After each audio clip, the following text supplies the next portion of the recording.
One of the great restaurant impresarios of this generation, who doesn't get nearly as much press as he deserves, is Alan Stillman, the founder of the Smith & Olenski Group.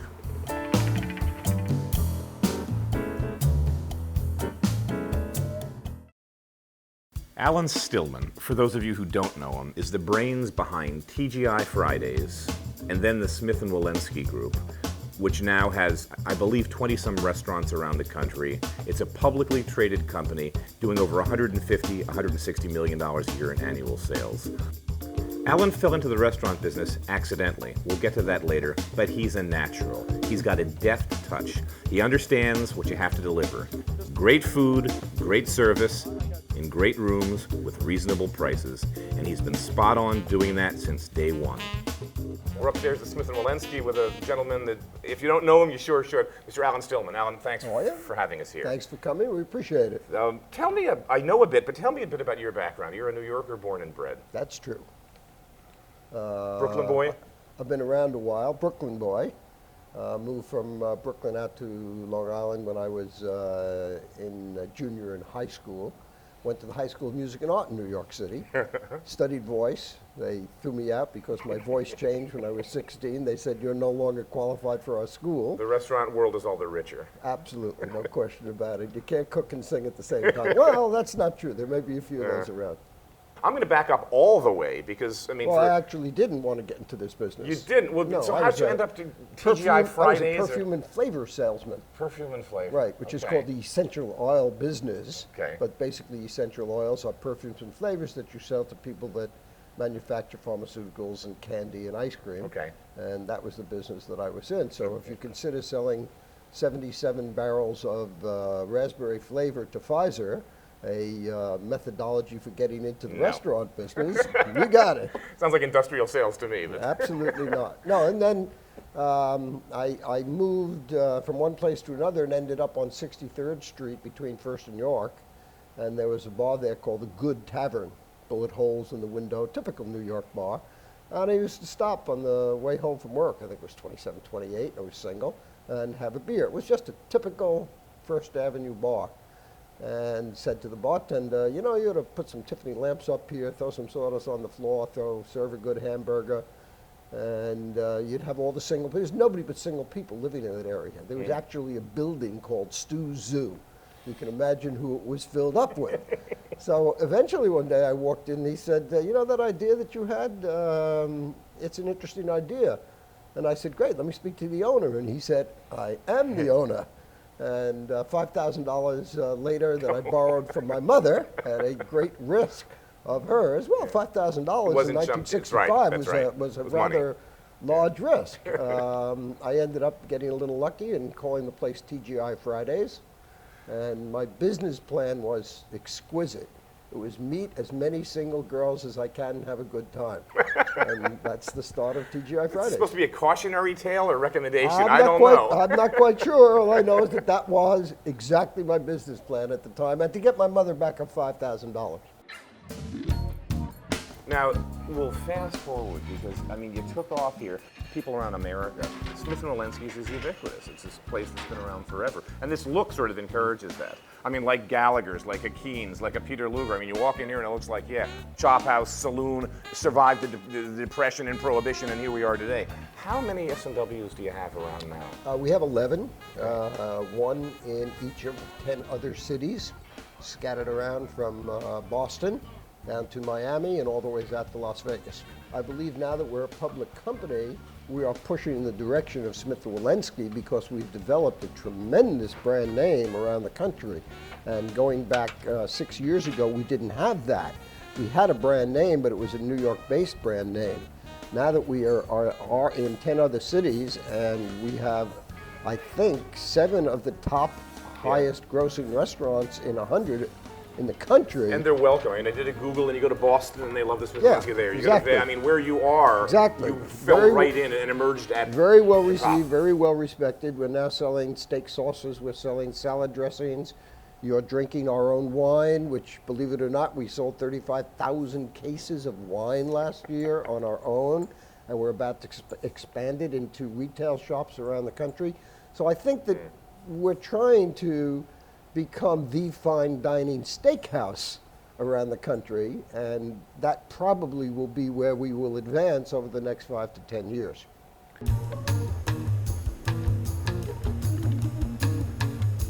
I mean, we're here in the dry aging room. You know, I always like to hang out in here. Yeah, you're gonna eat steak? I wanna see these things. So here we are, and it's huge. I mean, this is a really big dry aging box.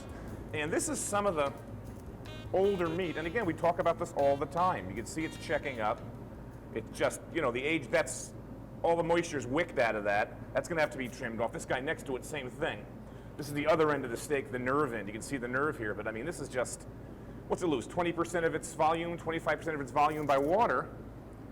It's a story of a great steakhouse. You can't have a great steakhouse, in my mind, if you don't do prime and you don't do dry aging. I mean, you can have a good piece of meat, you can do choice, you can have a wet aged. Maybe most people won't know the difference, but for me, this is the heart of the great steakhouses in this room. They've made this investment. This stuff cost a ton of money. Tastes great on the plate. In order to really have a great steakhouse, you have to put together the flavor of a restaurant, the food of a restaurant, the taste of a restaurant, and all of the things that go with that, including the service and the atmosphere that goes with it, and then add the steaks to it. The genre is going to change as it goes along, as it has for the last 100 years. And steakhouses that want to stay alive in this world today are going to have to be restaurants first and steakhouses second, because they're the people that are really out there and saying, we have got everything that you want as a customer. You'll get great service, you'll get great atmosphere, you'll get great wine, you'll get great desserts, and that I think is the ones that will survive. Not to say that there isn't an odd one here and there around the world or around the country that can keep exactly the way they were 100 years ago and still do a great job, and the answer to that is Peter Luger. I was about to say this because we went across the bridge. Yeah, absolutely. But I do believe they're in the vernacular of restaurant business, they're called freaks. And that's fine because they work absolutely perfectly for what they are. But there aren't very many of them, and I don't think that if you opened up Peter Luger in Minneapolis, Minnesota today, you might find that you will do as well as you would 100 years ago in Brooklyn. Not content with just running the very successful Smith & Olenski restaurants, Alan's opened many great restaurants since, like Park Avenue Cafe, where he tapped David Burke, who was red hot off his stint at the River Cafe. Maloney and Porcelli downtown, and of course the Manhattan Ocean Club that had been here for years doing a fine business. But doing a fine business isn't good enough. You need fresh blood every so often. And to do that, he tapped the wonderful chef Craig Kaketsu, who I'd known from the kitchens of Les Pinots. The Manhattan Ocean Club, as good as it is and as high as it's rated in Zagat and other places, it's constantly changing and constantly being redone, new furniture, new painting, new this, and of course, most important of all, is new chefs. So here we have a young man coming out of the best restaurant in New York City, according to everybody, Les Pinots, and he's willing to take on this job. Well, one of the things he said is, you have to change your menu. And we said, of course we have to change our menu. We're going to do this. And he said, I don't think you're going to do this. I think we're going to do that. Now you have, in hiring somebody, the ability to go back and forth, and you'll find out whether you have a chef that's willing to bend and an owner that's willing to bend. And we now have ended up with what I believe is one of the new contemporary seafood restaurants in New York City. The concept of this restaurant when it first opened was to be sort of like a steakhouse that serves fish. Big, huge portions of fish, broiled, and then put on a plate, and then some sort of really simple sauce, or like a butter sauce or something like that. And that's what it was. And it pretty much had stayed that way for the 19 or 20 years it had been open prior to my coming here. I didn't want to go that direction because that's not to my taste. I really wanted to go in a lighter direction. And I think that's what they were looking for also. So it was a sort of good fit from the beginning. All right, this is a crab cake. Let's just go right in here. The anatomy of a crab cake. Beautiful, crisped outside. I mean, really standard breading with panko. Look at that piece of crab meat. What's my sauce here, chef? That's a piquillo pepper sauce.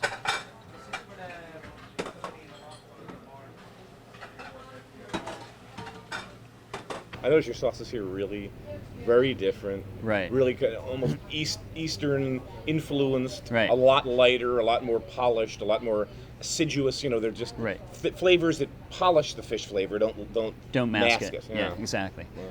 You know, I think the whole thing about, I talk about this with a lot of people, the whole thing about fat and butter and things like that is it acts as a flavor transmitter, so like it coats your tongue. And that's Literally. That's what makes it pleasurable to eat. And when you take fat away from the equation, you just have to substitute it with more flavor, so people don't miss it. So that's what with that philosophy in mind, that's what we've done with a lot of the sauces, is just sort of amped up the flavor and taken out the fat. There's a big Southeast Asian influence here. And a lot of that comes from my sous chef Hung. He's half Vietnamese, half Chinese, and I love those flavors. I've always loved those flavors. This is what you were talking about upstairs. That's a sauce variety, yeah. Tomatoes, capers, Little bits of lemon. lemon, basil, fresh. It goes with every fish. Oh man. How can you go wrong? You got this beautiful seared raw tuna, French fries, avocado.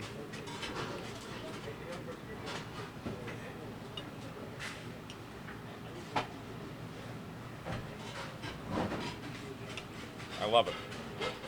You learn something every day. Alan's a great art collector and a great wine collector, but let's talk about art. All the plates you see on the walls at the Manhattan Ocean Club are original Picassos. I'm a collector, and my own personal art collection is eclectic, and the art that is in all of the restaurants is eclectic. But if you walk around, you'll find that 90% of the artifacts in all of my restaurants are original artifacts.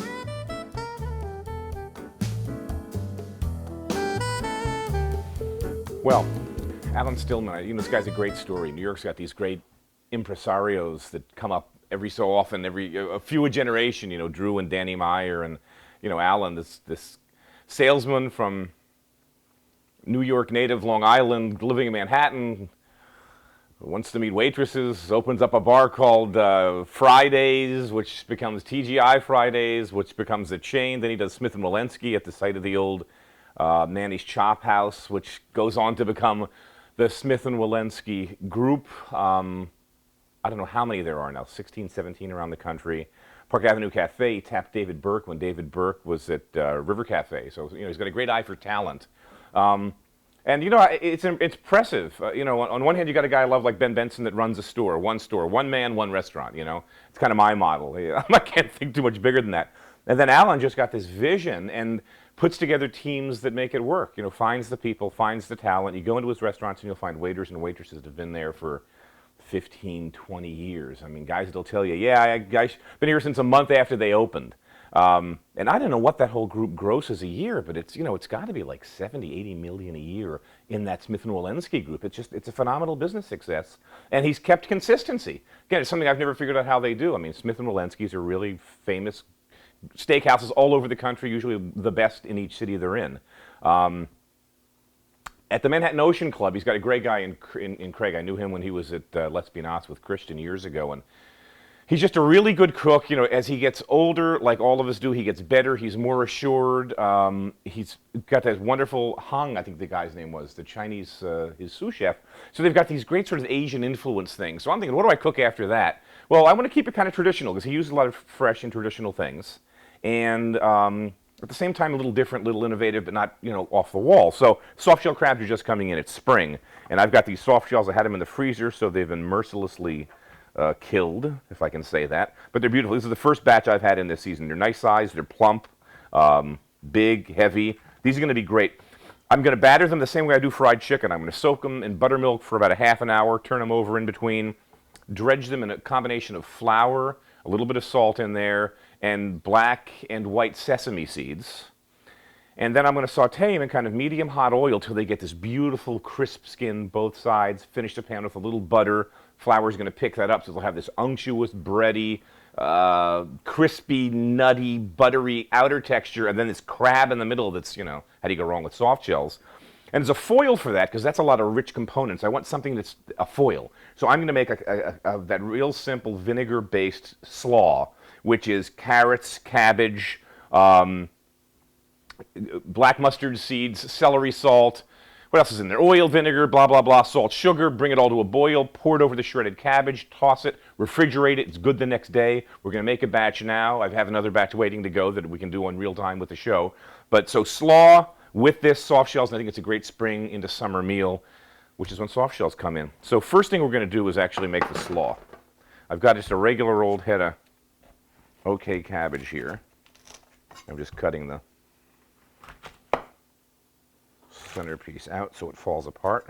Go here, get it small enough so that I can handle it. And we're just going to get a knife and shred.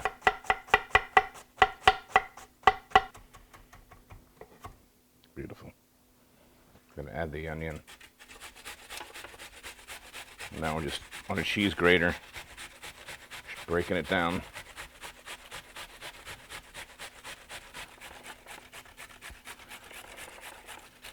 Go all the way down to the end.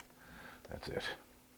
Now let's get these tossed, and we're just mixing them up the same way you toss a salad. And then we're going to make the hot liquid part of this and just pour it over. We need white vinegar, cup of just regular old, whatever salad oil you use, canola or corn or peanut, celery seed and black mustard. We need a little bit of ground dry mustard. This is going to be a cup of sugar. And of course, our usual touch of salt. We're going to get all this, go over to the stove, mix it, bring it to a boil, whoosh, pour it over the slaw. Remember, the oil's not going to boil, so you have the water under the, the vinegar under the oil is what's breaking through. The oil won't boil.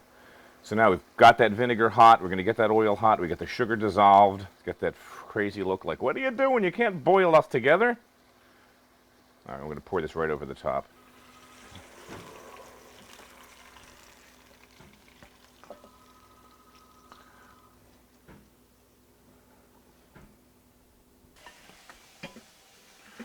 Let me get this to incorporate. And we'll come back and just smash all this down and refrigerate it overnight. Okay. Soft shells. They're really simple. You get them, you eat the whole thing, except for this. We take this lung out because this is where these little filters are where the thing's been breathing.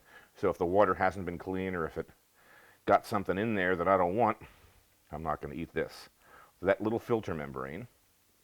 Then I'm going to rip out the digestive tract, and that's really simple. You just take the back and pull. That's out. And then off camera, we're going to take the face off with the scissors. Just cut that off. So right behind the eyeballs for there. And that's how you clean soft shells. Very, very simple to do. All right, I got them cleaned. This is one of my favorite natural little batters. This is how I make my fried chicken too. I'm going to soak them in buttermilk. Now, I don't have to soak them long. I'm just using it to coat them. I've got some flour here. This is more than I need, but into it I'm going to mix some black sesame seeds and some regular roasted white sesame seeds. And these actually do have a great flavor and kind of that Asian twist thing. You know, Craig, the Asian thing. You get it? Yeah, he's a really talented guy. I'm looking forward to watching him progress over the next years because he's really just coming into his own. Make sure these things are coated well on both sides. All right, I'm going to put in a little oil here. Make sure it's even around. And we're going to go in. Got that good crust on the outside. Nuts all over them. So I want these to be really nice and crusty. In they go.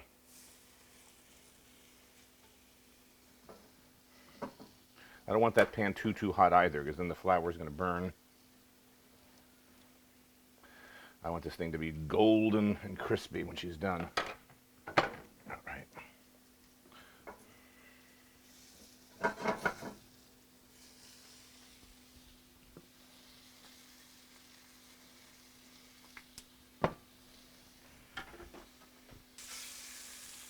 See what they look like.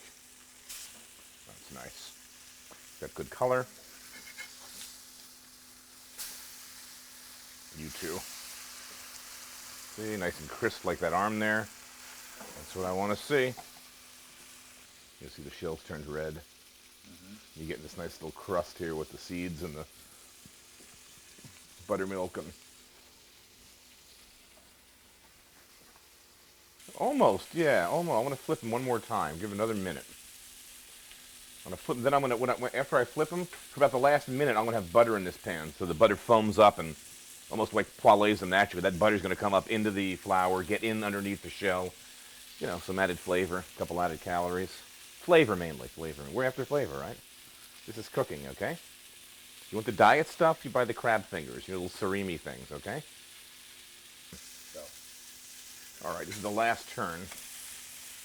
See, that's a beautiful color. That's gonna be really crispy, really tasty. Same thing here. You got that really nice browned flour, buttermilk action going on. This claw's gonna be tasty. You know what we need? Probably a little salt. Have we salted these yet? No. You don't have to salt crabs too much, because remember, they live in salt water, but you have to salt them. Can't forget salt. All right, time for the butter action. We'll just work it around the outside of the pan. These suckers are gonna rock. In the middle.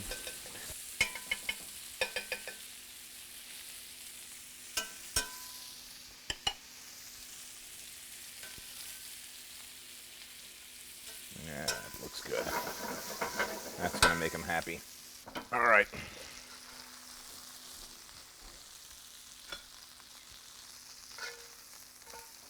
Oh, baby. That's what I'm talking about. All right, we got the beautiful slaw here. The crunchy, sweet and sour action going. That's good. This is great. So, seaside dining at its best. I'm gonna put a knife in here so you hear how crispy these are. And I'm gonna eat my favorite part first, which is the claws. Listen. You hear that? It's great.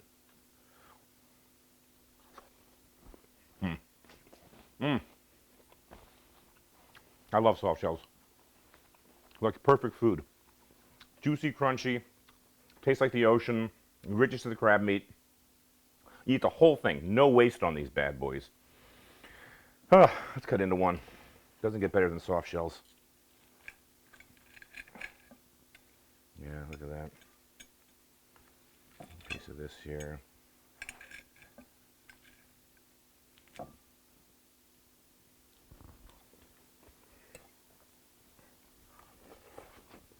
Aw. The next day, it's delicious. Gets better every day. It's going to last for weeks in the fridge. So, you make this in one batch. This is also good to sandwiches. Got like a pulled pork sandwich or some kind of rich sandwich. I love to put slaw in there rather than lettuce, which is great as a foil. Crunchy, sweet, sour, works well with meats. Anyway, Alan Stillman, Mazel tov. Very good career. And I should also mention, Alan's got one of the best wine collections on the planet. He's a great wine collector. He's got great taste. All of his restaurants feature super wine lists.